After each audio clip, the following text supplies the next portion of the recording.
Bem-vindos, irmãos, a mais um episódio do nosso podcast. Hoje, começando um pouquinho diferente, estamos aqui com o nosso pastor Guilherme, como sempre, e também nosso convidado especial. Pastor Guilherme, presente, por favor, faça as honras. Vamos lá. Olá, minha gente. Espero que vocês estejam bem. Hoje recebendo aqui um amigo muito querido, alguém que eu amo demais, nos acolheu, nos recebeu lá em Brasília, caminhou durante o ano inteiro, na verdade, com a gente. Quem está mais perto de mim sabe que eu falo dele o tempo todo. E hoje, com a possibilidade de receber aqui presencialmente nosso querido pastor Roberto Soares. Alegria para mim estar com vocês. Bom demais. Isso aí. Tô curtindo. Dizem que ele está no top 3 pastores mais bonitos do Brasil, segundo um ranking. Vai ser uma nova edição, o ranking vai melhorar, vai melhorar. Muito bem. Então, gente, pastor Roberto, pastor da Igreja Batista Conexão, em Ceilândia, Brasília, logo ali, aqui Isso, do lado, né? lá. E ele trabalha também na Life Shape Brasil, coordenando a área de pastores, mentorias, enfim, tudo mais. Também trabalhou já na denominação, diretor executivo lá da Convenção do Planalto. Planalto Central, isso Planalto mesmo. Central. Antes também já trabalhando com missões lá na Paraíba. Sim. E tenho certeza que vocês vão curtir muito esse bate-papo, né? Então, meu amigo, bem-vindo mais uma vez a São Paulo, a nossa igreja. Aqui, eu falo sempre a melhor igreja do mundo. Quem não está aqui está perdendo, né? Então, verdade, aí, junto com a conexão, lógico. Eu falo que a conexão é aquela grande igreja em Ceilândia. Exatamente. Então, eu descobri a Ceilondres, que eles chamam, né? Ceilondres. Então, é muito bom, né? Mas, meu brother, fala um pouquinho pra gente do seu trabalho hoje na Life Shape, como é que funciona, o que é a Life Shape. Conta um pouco aí pra gente. Primeiro, o nome, a gente sempre brinca um pouco, que Life Shape parece negócio de vender creatina, né? Suplemento para quem bomba, quem maromba. Não é, tem nada a ver. Life Shape, estilo de vida, seria uma tradução mais aproximada. Shape é aquilo que formata, né? Que dá forma, e life, então, é aquilo que dá, que afia a sua vida, que melhora a sua vida, que deixa a sua vida. Esse é o sentido da Life Shape. E, claro, é uma conotação muito semântica, muito de uma ideia. Life Shape, estilo de vida, uma vida pronta, uma vida afiada, né? Essa seria a ideia. Legal. É uma escola de liderança, nós trabalhamos em 3 eixos, trabalhamos com universitários, profissionais cristãos e pastores. Pastores barra ministério, líderes, ministério, tudo mais dentro da igreja. Toda a nossa plataforma, ela é para apoiar e dar suporte à igreja. Nunca competir com a igreja, nunca fazer o que a igreja faz, mas fazer pela igreja, com a igreja, tentando ajudar, sempre na perspectiva de nossa visão é transformar líderes em discípulos e discípulos em líderes. Sempre potencializar, a nossa palavra-chave é liderança. É a influência que cada cristão pode e deve exercer no lugar que ele ocupa, seja profissional, universitário ou ministerialmente. Então, na vida, no mundo, nós queremos despertar e ajudar essa pessoa com mentorias, com encontros, com encorajamento, com vida devocional, e trabalhamos sobretudo nos princípios de liderança de Jesus, obviamente. Um dos nossos livros que nós contemplamos muito em todo o nosso conteúdo é o Lead Like Jesus, ou Lidere como Jesus. Então, são os princípios vistos na vida de Jesus de liderança e que nos desafiam muito. Hoje, um tempo de muito ego inflado, de muita competição, e nós trabalhamos isso tanto para universitários como para profissionais, como, obviamente, pastores e todo o ministério da igreja, de uma maneira geral, é a pirâmide invertida, que liderar é servir para que o outro cresça e desenvolva aquilo que Deus colocou na vida do outro. Então, liderar é influenciar e ajudar que os outros também influenciem, né? Então, a Life Shape existe para isso. Nosso foco é esse, é trabalhar liderança na vida de qualquer pessoa. O potencial que Deus colocou na vida de cada um é a gente chegar ali e dizer: você tem uma coisa poderosa aí, deixa eu te ajudar a você perceber isso, se você não percebeu, e a gente trabalha com isso. Show demais. Muito bom. Como tendo participado, né, um pouco, talvez não diretamente por conta da parceria com a Ordem, mas conhecer a Life Shape para mim foi muito bom. A sede lá da Life Shape sensacional, lugar maravilhoso, só gente boa trabalhando lá, então muito legal, bom demais. Isso aí. Quer começar pelas perguntas? Essa aqui, pastor, você comentou sobre discipulado e liderança desse triângulo invertido. Explica um pouquinho pra gente o que seria esse triângulo, como é que Pirâmide funciona essa invertida. pirâmide invertida? Pirâmide invertida. É que justamente a gente é acostumado, na perspectiva tradicional, de líder ser o chefe. Paga essas duas palavras que são bem emblemáticas para, de maneira bem objetiva. O líder é o chefe? Não. O líder não é o chefe, necessariamente não. Então, aquela história de que o líder está no topo, né? A pirâmide é invertida. O líder pode estar no topo, mas a pirâmide é invertida. Ele trabalha para toda a equipe dele florescer, para que toda a equipe funcione, para que ele possa azeitar toda uma estrutura, uma engrenagem de todos os seus liderados. Então, a função não é de ele receber os louros, de ele receber o louvor, mas de ele potencializar toda a hierarquia que esteja ao seu alcance, como líder que é, e fazer com que toda uma equipe vá ao seu potencial máximo. Então, ele é o grande servo de toda uma equipe. O líder é o grande servo. Por isso a questão da pirâmide invertida. Ele não está no topo para ser o que recebe os outros. Naturalmente, um líder que é o caráter do líder que se projeta e o que catalisa toda uma equipe. Mas justamente por isso a gente trabalha muito isso. Mas a questão quando a gente diz a pirâmide invertida, é de que o líder é o grande catalisador e o grande servo de toda uma equipe. O que der ruído na liderança dele vai comprometer todo o trabalho da equipe. Isso. Entendi. Vai totalmente contra essa ideia do mundo corporativo que a gente tem hoje. Sim. O líder acima de todo mundo tem que mandar e não servir. Exatamente. Interessante. Tem muitos problemas de lidar com as pessoas que às vezes chegam com uma pessoa nova lá para receber esse discipulado, já vem com essa cabeça mais fechada? É natural, inclusive dentro das igrejas, no mundo cristão. Por exemplo, minha dissertação em teologia, quando eu fiz teologia, bacharel em teologia, minha dissertação foi: nós vivemos um capitalismo cristianizado, um cristianismo capitalizado. Porque essas duas influências, e eu falo inclusive na analogia que eu fiz na minha dissertação, foi de o tubarão e a rêmora. Quem somos nós nesse mundo? Nós somos uma rêmora, comemos as migalhas que caem da boca do tubarão. Você dava a rêmora, aquele peixinho que cola no tubarão, e quando o tubarão come a sua presa, solta alguma coisa, a rêmora se alimenta dos restos dele. Né? Então, quem somos nós nesse século? Ou nós somos aqueles que estão de fato influenciando, ou nós ficamos ali à margem? Porque é natural que no mundo de hoje a influência do século dentro da igreja e a influência da igreja no século eu digo, no mundo que nós vivemos. Então, essa nós vivemos uma batalha cultural. Né? Essa batalha cultural está acontecendo hoje. As influências, falo com isso na criação de filhos. Tenho 3 filhos, 21 anos, 16 e 13. E às vezes a gente fica naquela, eu influencio muito meus filhos. Charles Spurgeon disse: você ensina o que sabe, só reproduz o que você é. Eu tenho certeza que eu influencio muito meus filhos na minha vida, sem perceber. Mas quando intencionalmente eu estou atento a isso, eu sento com eles e tento desenhar o futuro deles e dizer: você vai ser isso, que Deus, eu estou vendo isso na sua vida. Eu vou nessa perspectiva. Por quê? Você diz: isso não é violar o futuro dos seus filhos. Não, que o TikTok está fazendo isso agora com meu filho, ele está no TikTok agora, o Instagram está fazendo isso agora, e eu, pai dele, não vou, porque eu vou estar violando. O mundo está influenciando meus filhos, eu seja o primeiro da fila.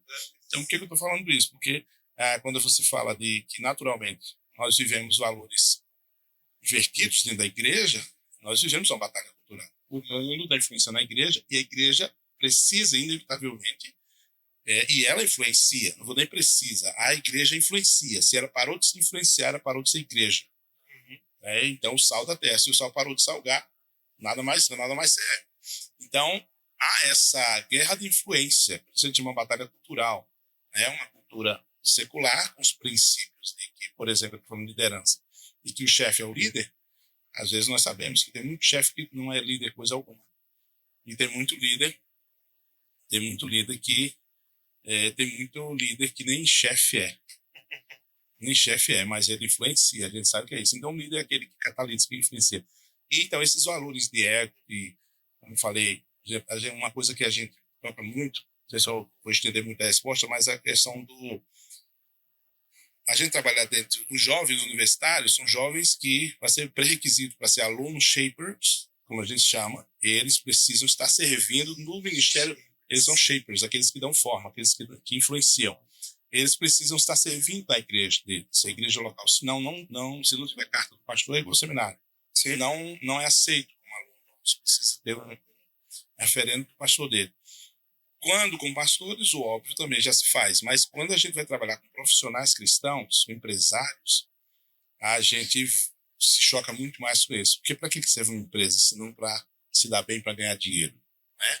E quando o desafio eu entendo que é maior, mas quando um líder, o chefe ou o dono de uma empresa chega para a gente, como isso recorre e acontece muito, a gente mesmo aqui em São Paulo, né? Mania de Churrasco, nós já treinamos há alguns anos toda a equipe Mania de Churrasco. Muito legal, a equipe vem para cá. Então, quando o empresário diz, eu quero que vocês, porque nós não disfarçamos, não somos uma escola de... Não, nós somos uma escola de princípios cristãos. Nós ensinamos os princípios de liderança de Jesus. E uma empresa diz, vem treinar a minha equipe. E isso, para nós, é um referendo. E a gente, claro, não é viés doutrinário, não é, mas o que é que a gente passa para a estrutura de uma maneira geral? A gente conscientiza que, na verdade, se você tem uma empresa, uma equipe, e aqueles 20, 30, 50 colaboradores, você tem 50 famílias debaixo da sua influência. E a gente diz, você não é apenas um empresário, preste atenção, você pode ser um pastor de todas essas famílias. Você não tem uma equipe de colaboradores apenas, você pode ter uma equipe de missionários debaixo da sua influência. Então, atente que Deus pode estar te dando um campo de influência tão poderoso, além do óbvio de trabalhar para levar o pão para casa, de ter sentido na vida daquelas pessoas e terem uma causa, de servirem a Deus nos seus trabalhos, nas suas profissões. E aí a gente vira pirâmide. Então, um colaborador que precisa estar sendo ali fustigado para dar hora, trabalhar os horários, assinar o pão na hora certa, não. Mas talvez a gente trabalha isso com os empresários, de chegar e ver um funcionário mais triste, dizer o que ele está vendo. Um chefe que sabe o nome dos seus filhos, perguntar como é que está o Rafael, como é que está o Miguel, como é que está. Isso muda totalmente a maneira de ser um chefe, um empresário. O cara diz, nossa, ele se preocupa com a minha família. Então, vê um funcionário que está com problema ali e tal, o que foi? Não. Esse patrão dele, você vai para casa cuidar da sua família. A empresa não vai quebrar, porque você vai sair meio-dia, vai para casa. Então, esse tipo de princípio é quando a pirâmide é invertida. Nós não temos noção que o mundo corporativo, quanto perde em saber, e, sobretudo na gestão moderna, isso mesmo já está impregnado, mesmo no mundo corporativo. Não é questão de quantas horas você paga, que tarefas você cumpre, que motivações, como você está ali naquela empresa. Nós somos mentoreados, vamos dizer assim, suportados, dados suporte pela Chick-fil-A, a rede de restaurantes americana, uma das maiores empresas familiares do mundo, uma das maiores redes de restaurantes dos Estados Unidos. Os funcionários, já ouvimos vários testemunhos deles, eles vêm ao Brasil. Eles disseram, eu não quero sair dessa empresa por nada. Eu não quero sair dessa empresa por nada. E no dia que eu conheci a Trudy, uma das herdeiras da Chick-fil-A, ela já me abordou, ela nunca tinha conhecido, sabendo que eu estava na equipe, ela já chegou dizendo, eu sei, você tem 3 filhos, né? A Hannah, cara, tá falando dos meus filhos, entende esse tipo de... Isso ele está dizendo, como é que tá? Eu disse, minha filha está aqui, ela é shaper. Uau! Então, e você entende que vida, que esse azeite é muito mais influência, quer dizer, 9 horas está todo mundo no trabalho, já estou no ponto, quer todo mundo aqui, só sai 5 e 1, hein, tal, isso está ultrapassado, isso é ser líder, isso é ser chefe. E ser líder é cuidar de você, pastorear você. Então, a gente, quando vai com essa pirâmide invertida para o mundo corporativo, na verdade, é um desafio e, paradoxalmente, é uma oportunidade imensa que a gente tem de mostrar, porque é uma riqueza muito grande que o empresário tem em suas mãos, de ter uma equipe, se ele tem 20 funcionários, 25 funcionários, colaboradores, ele tem 25 famílias que ele pode influenciar a partir daqueles pais e famílias que estão ali com ele.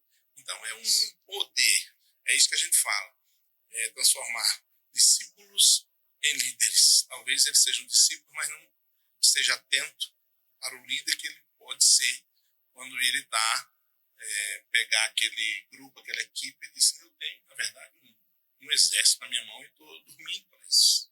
Entendeu? Então, quando a gente consegue virar essa chave de um empresário que tem uma equipe, um monte de colaboradores, que não sabe o nome, aquele ali trabalha naquela máquina, aquele ali trabalha naquela máquina, aquele trabalha, não sabe nem sequer o nome, né? E a gente ensinar que ele pode transformar aquilo num grande exército, é uma chave que vira poderosíssima. Isso para nós é influência, isso para nós é liderança. Além das paredes da igreja, né? Usar a influência. E antes da gente falar um pouco de missões e tudo mais, talvez uma questão que vira e mexe aparece pra gente é que, olhando o aspecto da nossa igreja, algumas coisas da nossa visão, onde a gente quer chegar e tal, existem ministérios e algumas lacunas na igreja que, vez por outra, eu olho uma pessoa, identifico outra e convido para trabalhar com a gente, para liderar e tudo mais. E aí, geralmente, tem aquela velha pergunta, né? Ah, mas eu não tenho esse dom, ou eu não necessariamente sou um líder nato, né? E aí, como é que a gente entende esse caminho? Um líder, ele é líder naturalmente, nasceu líder, sempre vai ser assim? Ou um líder a gente consegue desenvolver a partir de uma predisposição a isso? Essa dubiedade na pergunta que se fala, não dubiedade, esses dois lados sempre se falam. Um líder nasce líder. Um líder se faz, um líder se constrói. Eu vejo que o líder nasce líder, mas por vezes tem muito líder adormecido. Então, e às vezes tem uma pessoa, como eu falei, que é chefe, não tá, mas o cara tem uma influência em tudo que faz, né? Então, o que eu acho mais importante às vezes você despertar a pessoa para a centelha poderosa que ela tem ali.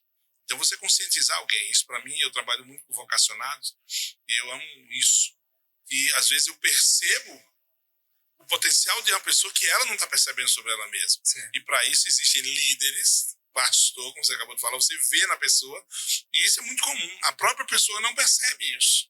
Não vê isso. Eu acho lindo essa perspectiva de, por exemplo, quando Deus estava naquele diálogo com Gideão, naquela batalha dos midianitas. Gideão estava ali morrendo de medo. A palavra diz que ele estava aterrorizado. E Deus chama ele de quê? Meu valente. Então, quando Deus chama Abraão de justo, Abraão ainda não tinha sido justificado pela fé, mas Deus já chamava ele de justo. Isso nos traz uma ideia que eu acho muito linda, porque Deus, na verdade, está vendo algo que o próprio servo ali não está vendo. Sim. E Deus chama a gente não necessariamente pelo nome que a gente tem naquela circunstância que nós estamos vivendo naquele dia, mas Deus chama a gente por um nome que Ele sabe do que nós seremos lá na frente. Então é como se Deus estivesse chamando a promessa que está sobre a nossa vida. Deus está pronunciando o que nós não conseguimos ver. Quando Ele chama o Gideão, vai nessa tua força, meu valente. Eu estava morrendo de medo. Que força! Vamos estava acabando, mas Deus estava dizendo, não, eu sei que tem uma força aí. Então, essa perspectiva de, às vezes, o próprio líder, eu não tenho dúvida nenhuma, todos nós somos líderes da nossa própria vida, todos nós temos influência e nascemos numa geração e podemos fazer coisas poderosíssimas. De outra maneira, podemos ficar inertes, adormecidos, acovardados, tímidos, como a palavra de Deus diz, na timidez, no medo do mundo, no medo da vida, no medo das segundas-feiras, não é? Isso tudo vem de uma perspectiva de como eu estou vendo a vida. Por isso, eu vejo nessa questão do líder, encontrar no liderado uma pérola preciosa, perceber, e às vezes o próprio líder em potencial não está percebendo. Ele precisa ser acompanhado, ser orientado. Por isso que eu digo, às vezes, a gente encontrar um discípulo e fazer dele um líder. Sim. Então, ele às vezes é um bom crente, mas ele não tem noção do poder que está sobre a vida dele. Por mais, é um texto que eu gosto muito, que eu gosto que foi eu que escrevi, bom, né?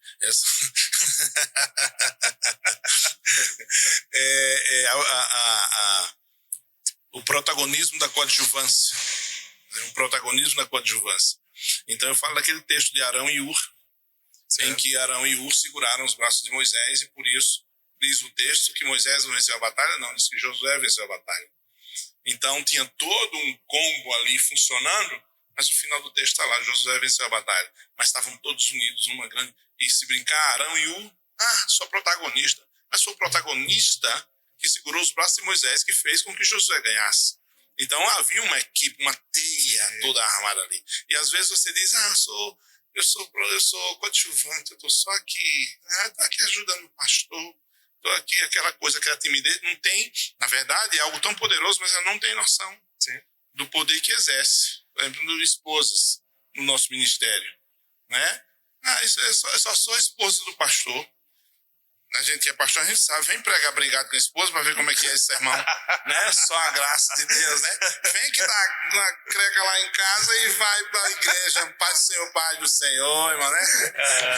E é diferente quando a mulher diz, pastor, meu marido, não é lindo ele, pastor, né?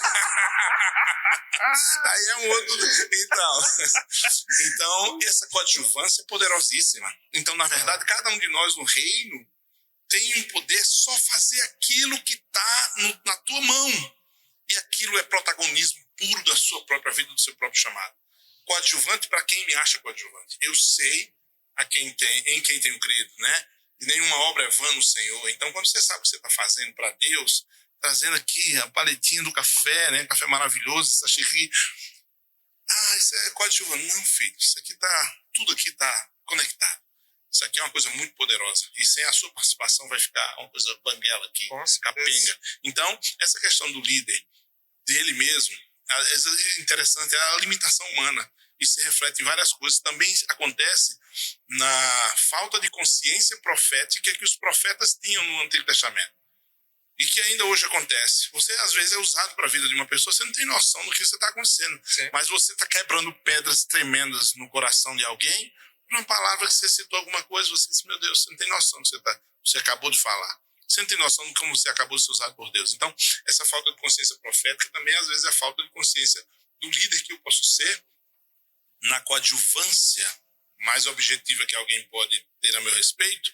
Eu estou sendo protagonista daquilo. Então, eu estou sendo líder do meu chamado. Né? Então, é isso que eu vejo. De fato, isso é uma realidade. A gente encontra pessoas que não estão atentas. A palavra empoderada hoje está muito desgastada, talvez, tanto empoderamento, essa questão, mas, na verdade, isso é empoderar alguém. Empoderar é torná-lo consciente do poder que ela tem. Alguém tem poder, mas ela não está com... Não. Então, empoderar alguém faz parte da influenciar, discipular, mentorear e fazer explodir um líder que tem cada um. Show demais. É mais ou menos a conceituação da liderança que você trouxe, né? Eu sou o líder que eu estou influenciando outras pessoas para influenciarem outras pessoas, e daí vai criando aquela cadeia toda, e de repente alguém quietinho no canto percebe a influência, vai, e a coisa daqui a pouco já se torna gigante. Agora mesmo no WhatsApp da nossa equipe, o Ricardo lá de Vitória está fazendo um encontro lá, um ID é a identidade, é um encontro dos Shapers que marca o início de uma temporada. Está começando agora, está lá, ele colocou, orem por nós. Nós estamos aqui começando o ID em Vitória, Espírito Santo. E aí toda a equipe, Deus te abençoe, o Heber falando, Deus abençoe, vai ser uma bênção, eu também vamos estar orando. Isso é canalizar, influência. E eu tenho certeza, colocou uns apps lá no grupo. Mas ele viu, bombardeamos lá, vai, Deus é contigo, Deus vai te abençoar. E é isso que a gente tem que fazer, influenciar onde tiver uma janela, vai lá influenciar. Bom demais. Show. E fala um pouco pra gente, Roberinho, como é que foi a sua formação da área de missões, que você é talvez dos maiores especialistas no Brasil na área de missões. Conta um pouco pra gente. Bom, eu sempre fui apaixonado por missões, fui membro da primeira igreja batista de João Pessoa, a igreja onde eu me converti, foi lá onde eu fui ordenado, onde eu me casei, onde eu consagrei meus filhos. E o mesmo púlpito eu entreguei a vida a Jesus, foi o púlpito que me ordenou. O pastor Estevão Fernandes foi o pastor da história da minha vida. Ali aquela igreja foi meu útero ministerial. Aprendi muita coisa. Nós já conversávamos hoje no almoço sobre isso.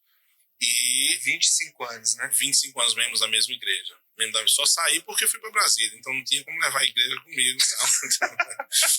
Mas o tempo que a igreja que eu me converti, como eu disse, eu sou muito denso, então eu mudo pouco, né? Assim, membro de uma igreja só até sair de João Pessoa, quando eu fui chamado para Brasília.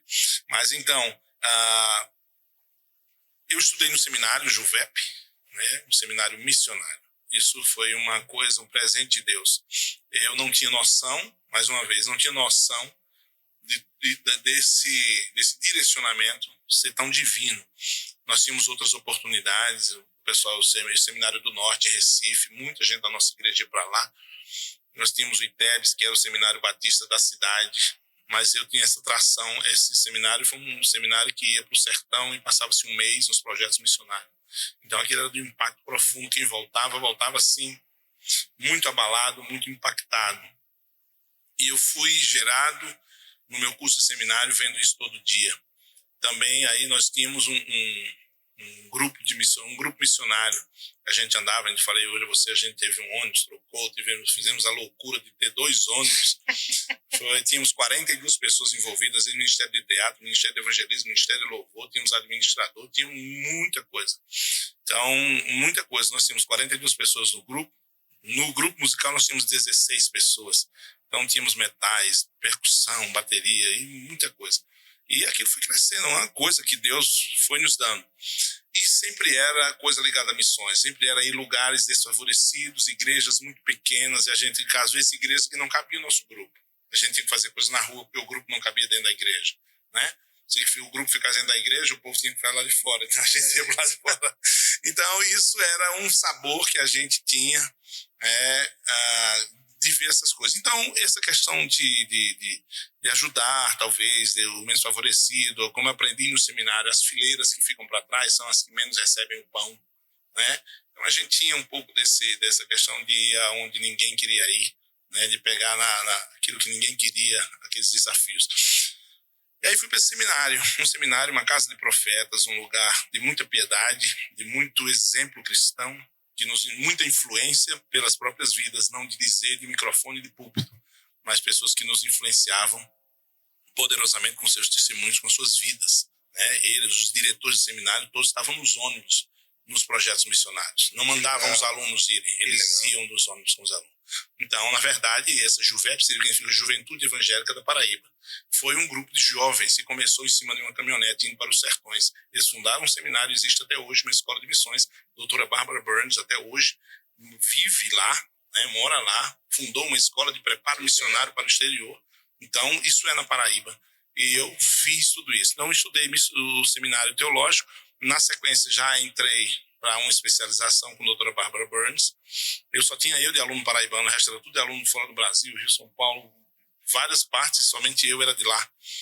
E éramos 11 alunos somente. Todos eram internos. Só eu que morava em João Pessoa e corria para casa. E isso não era muito do gosto da doutora Bárbara, mas ela mesmo me suportou. E nós vivemos aí foi o nosso preparo teológico mais profundo, com uma missionária com experiência de campo, vida, uma das mulheres que mais entende de antropologia, né? Doutora Bárbara é doutora porque ela é antropóloga cristã e de um caráter, de uma firmeza. Então nós tivemos o privilégio de viver com ela um ano com os amiguinhos de turma dela, que vinham todos os meses, 15 dias, vinha um de algum lugar do mundo estar conosco uma semana. Então isso foi um crescimento muito grande. E nós, terminando isso, eu fui fazer mestrado em Recife, fiz o mestrado no SEC, mestrado em missiologia. Aí mais uma questão de certificação também, muitos professores maravilhosos, britânicos, missionários estrangeiros, mas foi mais uma pedra de toque na especialização que a gente já tinha convivido com a doutora Bárbara e meu seminário teológico. Então, e isso fazendo missões andando. Depois disso, surge o convite de eu ser executivo de missões, como tem no formato da Convenção Batista Paraibana. Executivo de missões era de correr o campo, visitar famílias missionárias, ajudar famílias missionárias, plantação de igrejas. Eu passei 10 anos nesse papel como executivo de missões da convenção. Só saí de lá e no final já era também pastor de missões da primeira igreja. No começo comecei o pastor do louvor. Depois terminei como pastor de missões, com o projeto Amor que Faz. Nós começávamos a mobilizar a igreja. Uma igreja de 3 mil membros, nós levávamos uma equipe de 300 pessoas para uma cidade de 60 mil habitantes. Então, nós praticamente varremos aquela cidade com 3 dias, todo mundo com a mesma camisa, de evangelismo, de tudo que você imaginar, de tudo que você imaginar. Na verdade, era o que você sabe fazer, meu filho. Então, junte 5 pessoas ou 10 pessoas, arranja um líder, você é o líder daquela equipe e você vai fazer uma programação de malabarismo, de cospe-fogo, de motocicleta no meio da rua, do que você imaginar a gente tem programação. E tudo isso acontecendo como shows durante 3, 4 dias numa cidade interior. Era um grande circo a céu aberto, onde tudo se terminava com o evangelismo, com a palavra. E jovem adolescente de cara pintada, e pastores andando nas casas, as senhoras diaconisas, né?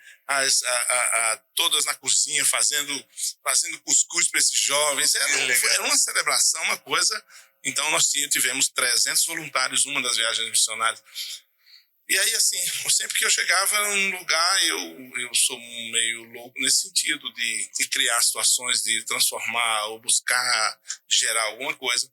Então, eu não fico parado, esse é um problema. Se você me chamar para ficar perto de você, quando eu estou falando aqui, não paro de falar. Então, esse é um defeito, um problema meu. Mas a minha vontade de levar a minha vida a 150 por hora, esse é um desejo que eu tenho muito, né, de que ela não pare e tornar a minha vida relevante, né? Então, essa questão de missões é uma coisa que a gente está sempre fazendo. Deus tem me dado sempre porta nesse sentido. Hoje, eu tenho a alegria de estar pensando projetos para pastores. Então, cuidar de pastores, eu já cuidava de missionários na Paraíba, então agora cuidar de pastores tem sido uma coisa muito boa. Cuidar assim, de acompanhar. Ainda ontem, eu estava com um pastor e ele me compartilhando as dores dele, né, problemas no ministério. E isso, para mim, Deus tem me dado uma janela maravilhosa, porque quando a gente trata de um líder, você está tratando um rebanho inteiro. Né? Então, isso é uma grande janela de influência, mais uma vez, uma grande oportunidade. Então, na verdade, missões... Ontem eu estava aconselhando um jovem da minha igreja, Joãozinho, que ele disse: pastor, meu coração está queimando, eu estou lendo a Bíblia com a vontade de pregar. E ele é um jovem, né? Pastor, o que está acontecendo? Eu digo: glória a Deus, eu sei o que é isso. Né? E nós conversamos bem 1 hora. Eu estou com você, quer entrar no seminário no meio do ano ou ano que vem, né? Eu já comecei a... E ele: eu não sei, pastor, como é ser missionário? Como é ser missionário e você cumprir a missão que Deus está te chamando? Você não vai ver tudo agora, mas comece a fazer o que está na sua mão e Deus vai te dar todo o mapa. É isso. Né? Então, essa vontade de fazer, eu acho que é o que eu continuo sentindo hoje. A vontade de fazer a obra de Deus, aquilo que Ele nos chamou para fazer, e que a gente se sente, entre aspas, se sente funcionando, se sente poderoso, porque a gente sente que é o poder de Deus que nos move para determinadas coisas. Isso é cumprir nossa missão, isso é ser missionário, né? Legal. Então, seja no trabalho, na empresa, onde tiver. Show demais. Eu lembro lá no Bálsamo, os meninos de Brasília, sempre falando da sua época como executivo lá, Sim. tratando as questões das campanhas de missões que você fazia para o Estado e tal, e eles ficavam doidos. E a campanha do pastor Roberto e tal, faz parte de você, né? Do seu sangue. Eu gosto, eu tenho uma dificuldade em fazer qualquer coisa que o meu coração não esteja ali. Para mim, eu estou corrompido. Se eu estiver fazendo alguma coisa no meu coração, eu não consigo esconder de ninguém, eu não vou conseguir fazer por muito tempo. Rapidamente vai ser percebido, porque eu fecho a cara, a minha alegria vai embora. Se o meu coração sair, eu tive essa experiência de algumas coisas, alguns ciclos se fecharam na minha vida. Mas onde eu estou, eu costumo e brigo por isso, de meu coração estar por inteiro. E toda a minha vida está mergulhada naquilo ali. Então, até as batalhas, os desafios que a gente encontra em qualquer lugar que você vá, porque nessa realidade, onde a graça de Deus se manifesta, o diabo também se manifesta para tentar impedir. Isso é uma maturidade cristã, nos ensina isso. E o texto bíblico também está cheio disso. Todas as vezes que a generosidade, o amor de Deus se manifesta, o diabo promove alguma coisa para tentar desvirtuar. Então, o ministério na vida de alguém, liderança, evangelismo, o que for, não tenha dúvida, quando você começar algo a acontecer na sua vida, Neemias, Sambalate vai aparecer.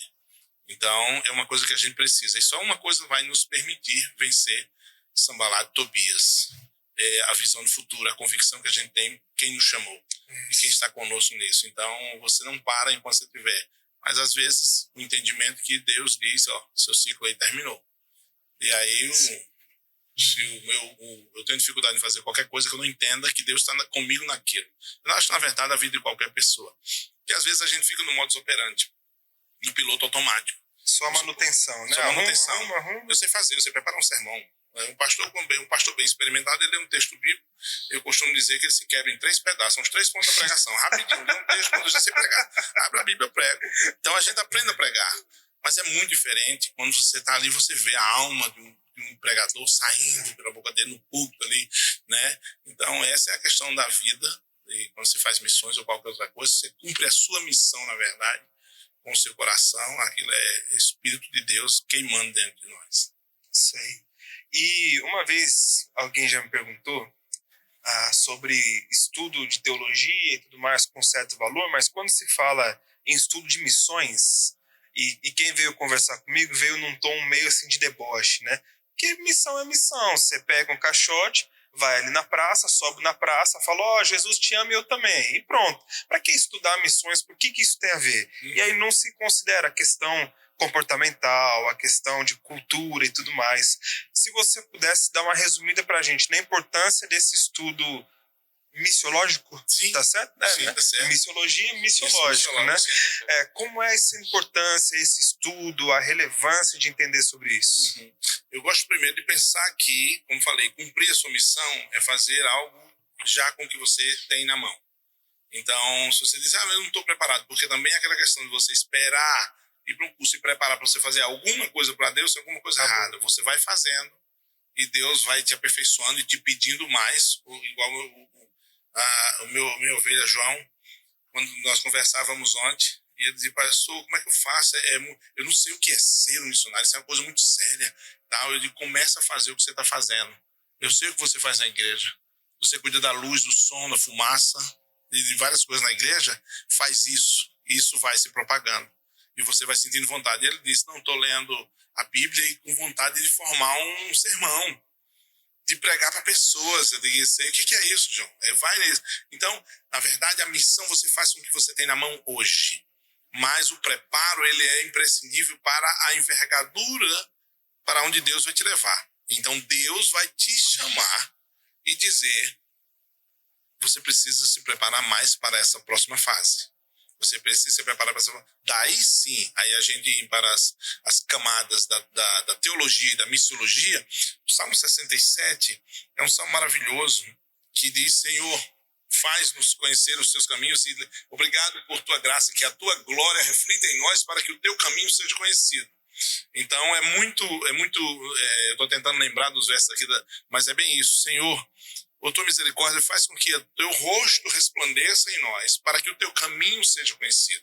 O teu rosto resplandeça em nós é a teologia manifesta. E para que o teu nome seja conhecido é a missiologia. Então, o que é teologia? Conhecimento de Deus e sua relação com o universo, nossa relação com ele, com o universo, etc., é que é a teologia que ela existe para a missiologia. A teologia não existe por si.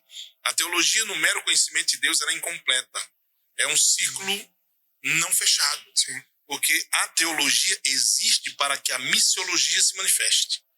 Então, se a gente dizer, sendo bem tecnicista aqui, né? Não existe missiologia sem teologia. E não tem para que teologia se não tiver missiologia. Então, o conhecimento das duas coisas e tentar cortar qualquer uma delas é uma ignorância da missão, da missio Dei, do Deus da missão e do seu propósito com o mundo, que é anunciar a teologia, que é a verdade dele, a glória dele, e anunciá-la ao mundo que não conhece. Então, isso é a missiologia. A teologia existe para a missiologia e vice-versa, elas são conectadas. Se pensarmos só na teologia, é o que o apóstolo Paulo, em 1 Coríntios 8:2 fala. Aquele que julga saber alguma coisa, com certeza não aprendeu como convém saber. Então, não é o saber, é saber saber.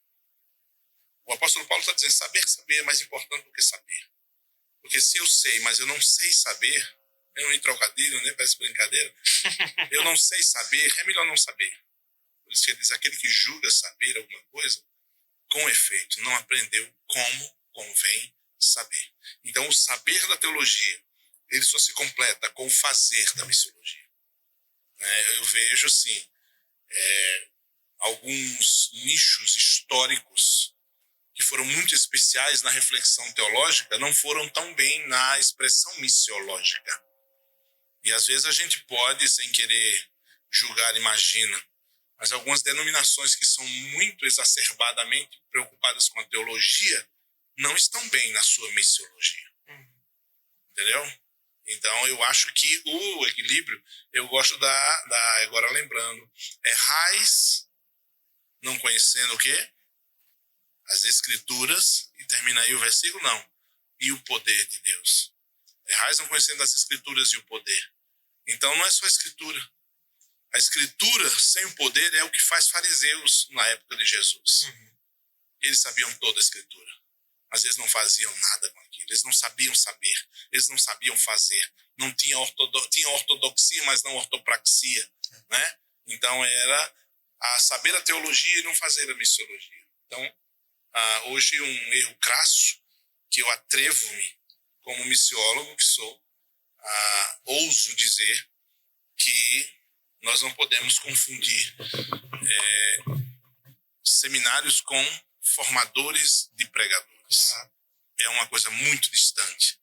Porque o teólogo, por exemplo, uma grade teológica que não tem nenhuma disciplina sobre missiologia. Para mim, essa grade está enferma comprometidamente e gravemente. Porque o que nós temos visto hoje, inclusive, são grandes pregadores que sequer pastor são. Verdade. Então, a gente é dura essa palavra, mas não acho que chega a história de tantos pregadores e poucos pastores, né? O pastor é aquele que pastoreia, que afaga, que abraça, que recupera, que aceita, que recebe, que cura, que trata, que ensina, que limpa aquela ovelha e dá esperança a ela e vai de novo e envia no final, né? Então acho que isso é quando se perfaz todo o perfeito e pleno ciclo da missiologia com a teologia. Ótimo demais. Só pedrada, né? Só pedrada. Agora, para a gente clarear um pouco as ideias depois dessa aula de missiologia, seria correto dizer que a gente teve alguns casos que eu já vivenciei, a gente já viu aqui acontecendo em igrejas próximas, que alguns membros falam, não, mas se ele é missionário, se ele é da missão, ele tem que ir para longe. Não é para ficar aqui. Interior de São Paulo, se formou aqui, a igreja deu a bênção para ele ser missionário, para ele ir para o campo, e o cara vai para Campinas, aqui do lado. Que missão é essa? Que missão mais meia boca, né?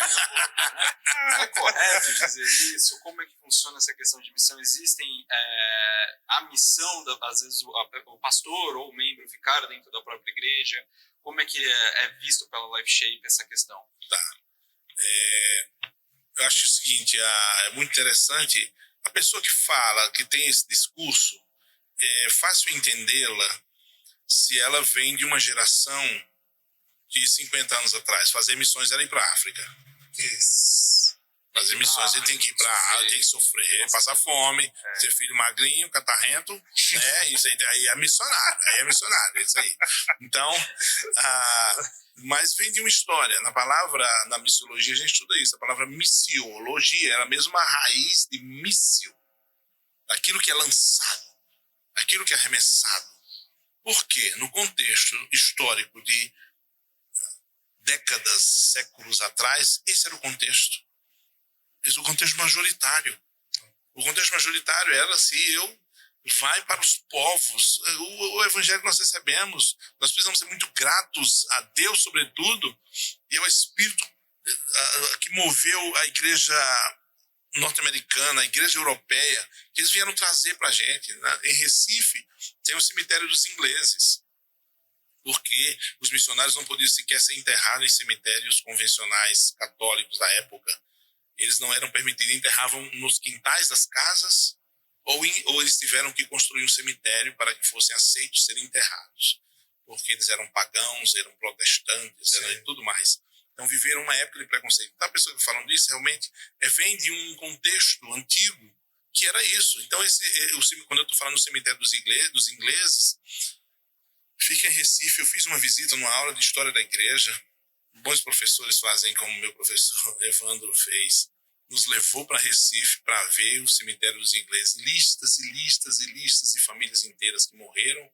Muitas nem chegaram, morreram nos porões dos navios, vindo para cá, para trazer o evangelho para a gente estar hoje aqui, nessa igreja bonita aqui, cadeira nova, bancada nova, entendeu? Então, essa história, ontem eu estava passando para Eber, a família, aquela viúva Elliot, a última viúva viva, que era então viva em 2006, quando eu estive em Sanford, na Flórida. Eu fui visitá-la no retiro de missionários da Novas Tribos. Eu encontrei a última viúva viva, estive com ela, fotografei, filmei com ela, abracei, pedi para juntar todos os missionários que serviram na América Latina e encontrei gente falando português lá em Sanford, na Flórida, os vozinhos lá. Eu tenho 4 filhos missionários hoje no Brasil, eles diziam, britânicos, americanos, e lá em todos os lugares do mundo. Eu pedi para eles juntarem e eu dei uma palavra de Paulo, e agradecendo pela vida deles, né? E eu agradecia como brasileiro, como latino-americano, porque eles foram trazer. E eu estou vindo, eu disse, eu estou vindo aqui com uma carta de gratidão do fruto do trabalho de vocês de 50 anos atrás. Então, esse tempo de contexto, realmente o missionário tinha que ir para longe. Mas hoje, aqueles que nos enviaram, a exemplo, eu tenho uma paixão muito grande por Londres, né? Inglaterra, Europa, mas muito especificamente a cidade de Londres. Ela está precisando que aqueles que foram evangelizados por eles voltem lá para evangelizar aquela cidade. Então é uma cidade onde o que menos se tem são cristãos ali. Mas foram eles que vieram nos trazer o evangelho. Então a onda de volta precisa acontecer. Então entende, isso muda uma perspectiva geracional, numa época que era enviar para longe, eles foram. E agora quem vai voltar para lá?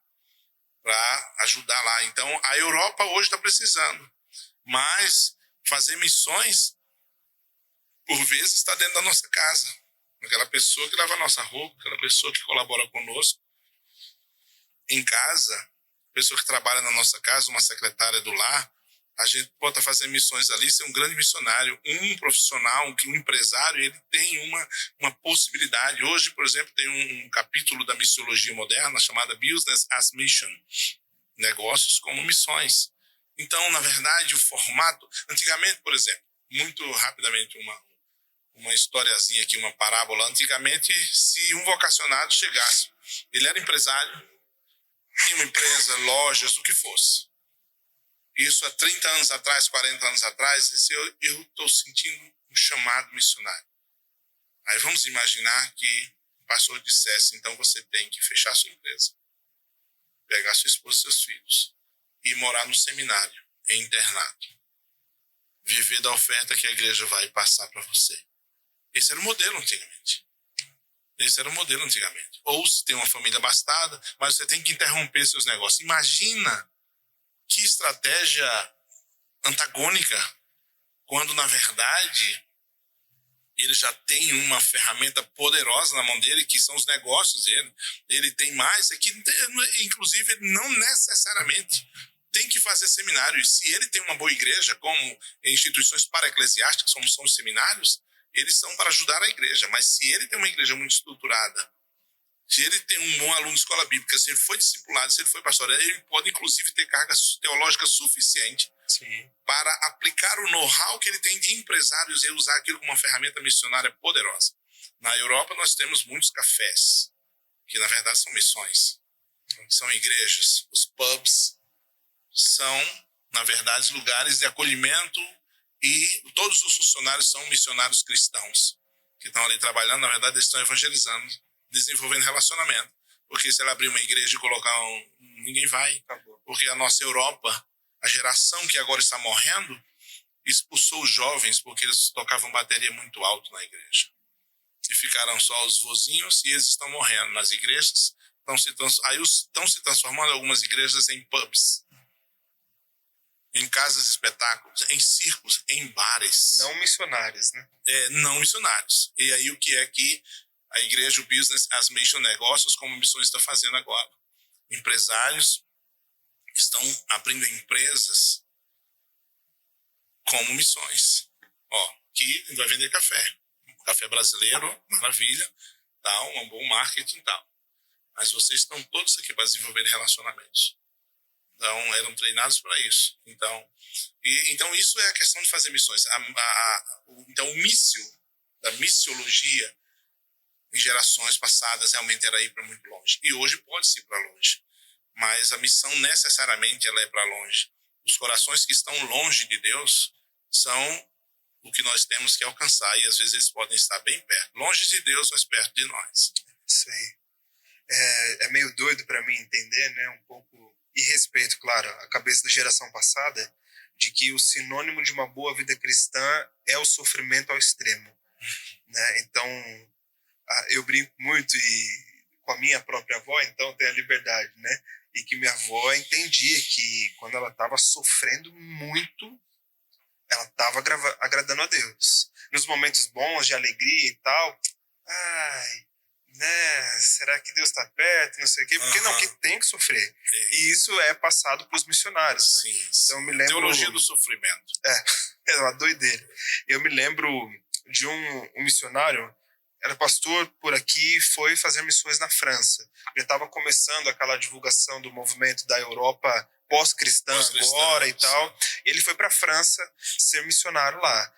E o tanto de gente que eu ouvi dizendo, comentários, até amigos próximos, né? Falou, não, se é para ir para Paris, eu quero também ser missionário. Se é para ir lá para Montpellier... Se é para ir para lá, eu quero também ser missionário, né? Porque se é um lugar estruturado, tá tudo bem. Porque o missionário raiz mesmo tá lá na Nigéria, tá lá no Congo, né? Tá na Nicarágua, mais por aqui, mas tem que ir para sofrer, tem que ir para passar fome, e se quando voltar para a igreja não tiver uma história trágica, desgraçada, não é missionário. Uma quase morte. Exatamente. Não foi, é verdade. É isso. A teologia do sofrimento é interessante. O sofrimento está implícito na vida cristã.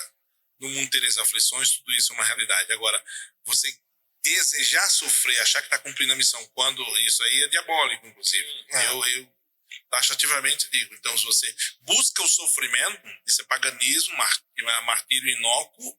Agora, se você vai valente pela missão, o apóstolo Paulo diz, eu combati o bom combate, completei a carreira, guardei a fé. A gente sabe o que foi que ele sofreu. Mas o foco dele não era no sofrimento. O foco dele, ele disse, eu posso viver todas as coisas, né? Na escassez, na fartura e tal, mas eu posso todas as coisas naquele que me fortalece. Sim. Ele estava olhando para a missão dele. No lugar certo. 1 Pedro capítulo 2, verso 11, diz assim, se você está sofrendo perseguição por causa de algo errado que você fez, nada Deus está sendo glorificado. Mas se você sofre perseguições porque você está agradando a Deus, esse sofrimento é agradável a Deus. Então não é o sofrimento que caracteriza, mas faz parte, é implícito o sofrimento. Por quê? Eu gosto de uma frase do bispo JB, lá de Brasília, Comunidade das Nações. Ele diz, eu tenho certeza que os cristãos, a igreja está na terra para, como Sansão, empurrar colunas. Então, quem não quiser empurrar colunas nesse mundo não sabe o que é ser cristão. Então, essa questão do desafio de viver pela fé, de ter desafios e, por vezes, o apóstolo Paulo diz, traga no meu corpo as marcas de Cristo. Então, aí você vai ter marcas. Acabamos de falar, quando a graça de Deus se manifesta, o diabo vai se manifestar com a tentativa de uma desgraça. Isso é o reino das trevas, é Efésios capítulo 6. Nossa luta não é contra a carne ou sangue, mas potestades e principados. O sofrimento é implícito, mas ele não é característica de que eu preciso, que bom. O bom é se você está cumprindo a sua missão, é muito delicado, essa linha tênue, é interessante isso que você colocou. A linha tênue, se eu estou cumprindo a minha missão, o sofrimento vai aparecer e vai ser vencido. Ele vai dar contornos da valentia, da minha fé, do meu encorajamento, do poder que está sobre mim, quando ele vence o sofrimento, né? E eu vou dizer, e até quando é vencido pelo sofrimento nas arenas de Roma, a gente não pode dizer que o sofrimento, por vezes, não acontece de maneira que o próprio martírios, que é lá, sereis minhas testemunhas, no original grego, você vai ser martírios. Você vai ser minhas testemunhas, você vai ser mártir. Você pode morrer pela mensagem que você carrega, né? Mas você não vai procurar sofrimento chamando aquilo, não, você não é um faqui indiano que você vai estar querendo o sofrimento, querendo sangrar para chamar aquilo de espiritualidade. Não, eu vou viver minha espiritualidade mesmo que sangrando. é muito diferente. Doideira demais. Eu lembro o pastor Fernando Sintra, né?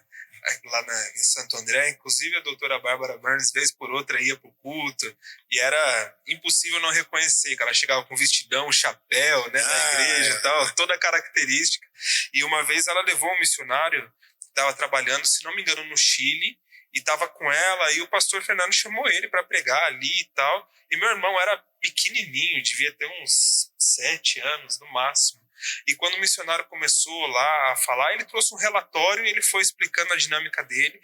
E ele falou: irmãos, nós começamos lá o trabalho, nós já estamos com 100 e tantas pessoas, estamos fazendo, expandindo as nossas tendas e tal, não sei o quê. Quando ele terminou de falar, meu irmão falou: nossa, pai, esse não passou fome, né? E aí quem estava perto deu uma risada, porque justamente o discurso era só esse, né? E é tão interessante que a gente escuta muito isso, de que a gente está talvez encharcado de testemunho missionário ser gente que vem chorar as pitangas, como a gente diz, contar teu sofrimento. Mas também, se não contar sofrimento, a gente fica na França, na Europa, vai, né? Os filhos estudando na Europa, como é isso? Me explica. Então, essa questão é muito paradoxal, muito antagônica, né? Que você achar que tanto que tem que sofrer, se não sofrer não tem graça, né? E o sofrimento vai estar em toda a obra cristã. É isso. E Jesus falou: onde tiver o sofrimento vai ser, porque o mundo já é maligno. Aí vivemos uma batalha. É isso aí. Eu me lembro, você já teve a oportunidade, né, de viajar para alguns lugares, países e tal. Se você puder compartilhar um pouco com a gente sobre, e eu queria, se você puder contar aquela história que você contou lá no Bálsamo, foi uma das histórias que mais me marcou. Se eu não me engano, nos Estados Unidos, vocês estavam no barco lá com o pastor africano. Sim. Não vou dar o spoiler, se você puder contar um pouco. Deus me deu muitas oportunidades e eu realmente sou grato a Deus e fico muito impressionado olhando para a história da minha vida. Eu vejo uma linha, um traço muito firme, um contorno muito claro de oportunidades que ele me deu de experiências transculturais, né? Então isso para mim foi muito precioso na minha vida hoje. Daí meu apetite por idiomas, por comportamento humano e coisas desse tipo, contextualização, que eu gosto muito. E fui para alguns eventos internacionais, alguns representando o Brasil, e claro, sempre representando o Brasil. Mas eu me lembro de um que eu fui, só tinha eu brasileiro, outros tinham alguns países da América Latina, mas eu fui a 2 eventos bem característicos, e dos 2 eu lembro, na verdade, um dos últimos que eu fui foi em Wisconsin, numa grande igreja chamada Elmbrook Church. O nome do treinamento é International Center, somente assim, International Center, é um centro internacional.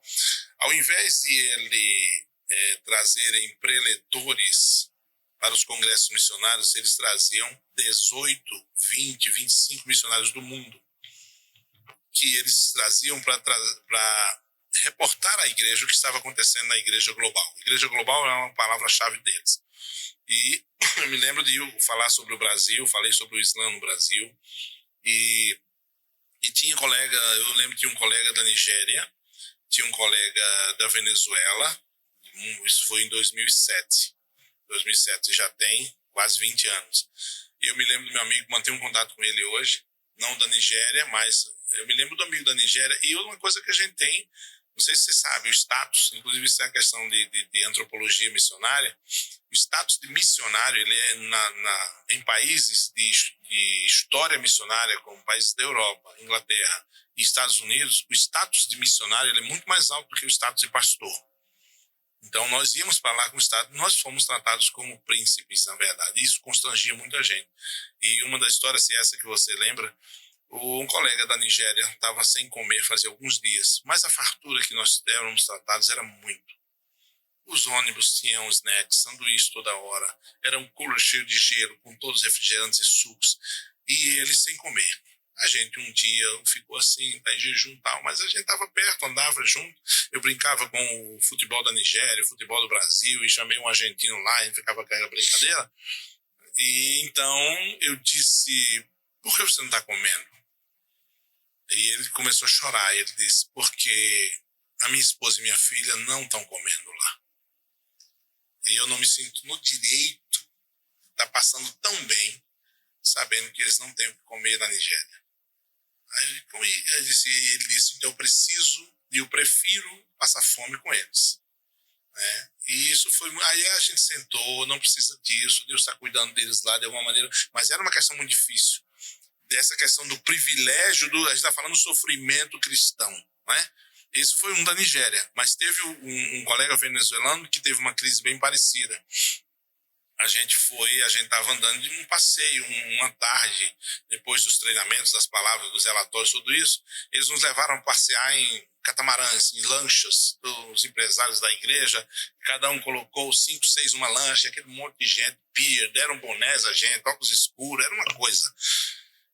E aí estava todo mundo, e daqui a pouco estava o venezuelano chorando no canto da lancha. Aí eu fiquei muito chegado dele e conversei com ele, disse, o que está acontecendo? Ele disse, eu não estou conseguindo absorver isso aqui. É muita fartura, muita riqueza, isso está me chocando muito. Né? Como é isso? Então, eu não sei se é essa história que você estava lembrando. Uhum. E eu disse, olha, deixa eu te falar uma coisa. Eu sei, aí a gente vai naquela sensibilização e tal, mas deixa eu te falar uma coisa. Pare de bloquear, porque esse povo foi abençoado em toda a história desse país, porque eles foram povos missionários para o mundo inteiro. Então esse país foi uma grande agência missionária. Só que essa riqueza, mesmo que esteja faltando no seu país, essa riqueza que é do Deus da sua vida, é o Deus que cuida deles, está cuidando de você. Você não está na mesa de estranhos, você está na mesa do seu pai. Mas ele chorava muito, ele não conseguia entender como o cristão ou missionário pode passar sem privação, pode passar com tanta fartura. E é possível isso, para você ver, alguns contornos culturais são impregnados, e foi o que chocou ele. Eu nunca esqueço também, em Singapura, o colega lá de Curitiba, ele, como diz, ele bugou. E ele sentou-se na City Harvest Church, uma mega igreja com 6 andares para baixo. O templo era 6 andares embaixo. Nossa.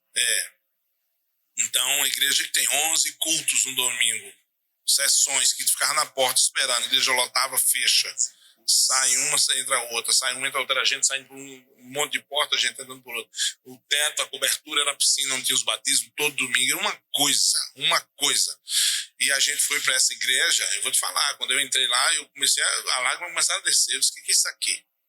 E o colega disse, isso aqui é o templo. O que é isso? É o templo de Salomão. E ele começou a chorar, que ele disse, eu não estou conseguindo. E olha que ele era de Curitiba. Ele disse, eu não estou conseguindo entender que Deus está nisso. Mais uma vez, esse ponto. Há uma ideia de que a teologia do sofrimento, para ser espiritual, precisa sofrer. Se eu tive alguma crise nesse tempo em Singapura, que foi imaginar e fazer a pergunta, o que significa o justo viverá pela fé para vocês aqui em Singapura? Eu fiz a pergunta, o que significa esse versículo para vocês? Me fala, o justo viverá pela fé. Porque para nós brasileiros, terra de missionários, celeiro missionário, de ir para as Áfricas da vida e tantos outros países, de privação para o sertão nordestino, ir para um lugar de privação, viver pela fé. É muito fácil pensar. Eu trabalhei 10 anos cuidando de missionários que trabalhavam praticamente, eles queriam R$500 e uma cesta básica para tomar conta de um lugar onde não tinha ninguém. E eu vou te falar uma coisa, chegou o caso deles irem embora porque não tinham cesta básica, só tinha R$500, não dava para eles viverem. Então eu disse, como é que vocês, que significado tem esse versículo aqui em Singapura, onde a incidência de milionários e bilionários é uma das maiores do mundo, a renda per capita é uma das maiores do mundo? O que significa o justo viverá pela fé? Na verdade, não fiz essa pergunta a ninguém, mas eu fiquei um mês lá no H Internacional, e fiquei um mês perguntando, porque é uma terra de tanta fartura, de tanta riqueza, e a gente fica assim, como é que entende isso? Então, é muito cultural, e às vezes alguns estigmas que a gente carrega, porque o missionário tem que ser miserável, né? Tem que ter sofrido uma quase morte, coisa desse tipo. Na verdade, se você verdadeiramente imaginar quem foi Salomão, ou mesmo quem foi Abraão no seu contexto, né? Muitos homens da Bíblia, quem foi Davi. Então, essa questão teve sofrimento, sim, porque a fartura não significava não sofrer, né? Davi foi perseguido pelos seus próprios filhos, né? Imagina, um filho que desejava matar o pai, né? Que Deus disse, a espada nunca baixará na sua casa, né? Nunca. Então, essa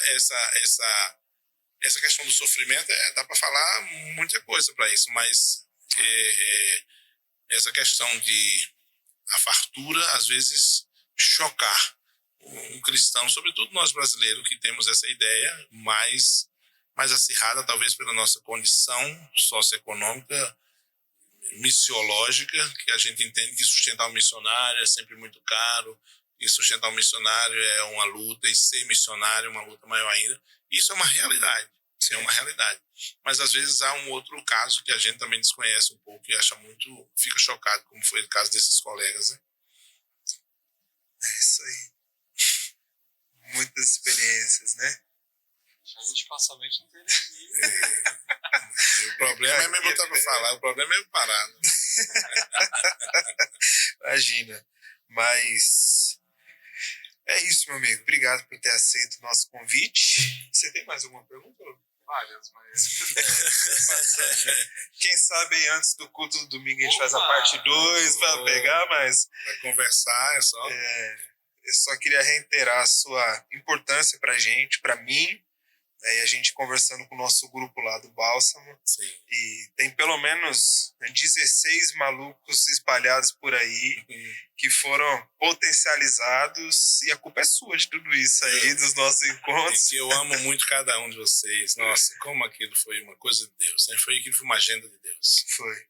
E eu desafio a turma 2, tenho desafiado eles. Eles estão, por que a gente faz para ser como a turma 1? Eles dizem... Como diria o Tropa de Elite, nunca serão. Mas é isso aí, bom demais. Então, eu já ia falar aqui, né? O pastor Roberto vai estar com a gente domingo. Cara, ainda bem que você vai editar, que senão o negócio... Mas uma alegria compartilhar e realmente falar do que está no meu coração. Isso é só começar. Muito bom. Obrigado por isso aí. Também botar tudo isso pra fora. Meu coração derrama. A gente quer agradecer essa alegria, esse ânimo que é contagiante, né? A gente vai escutando aqui, o coração vem se enchendo, falando, não, vamos sair daqui, vamos trabalhar, vamos aumentar as coisas, fazer acontecer, porque tem serviço aí para ser feito no reino. Tem coisas com certeza. É isso. É isso, pessoal. Muito obrigado para quem nos acompanhou até agora. Pastor Robério, muito obrigado pela sua presença, pela troca de experiência. Pastor Guilherme, sempre aqui com a gente. E até o próximo, hein? Um abraço. Tchau. Muito bom. Valeu, mano.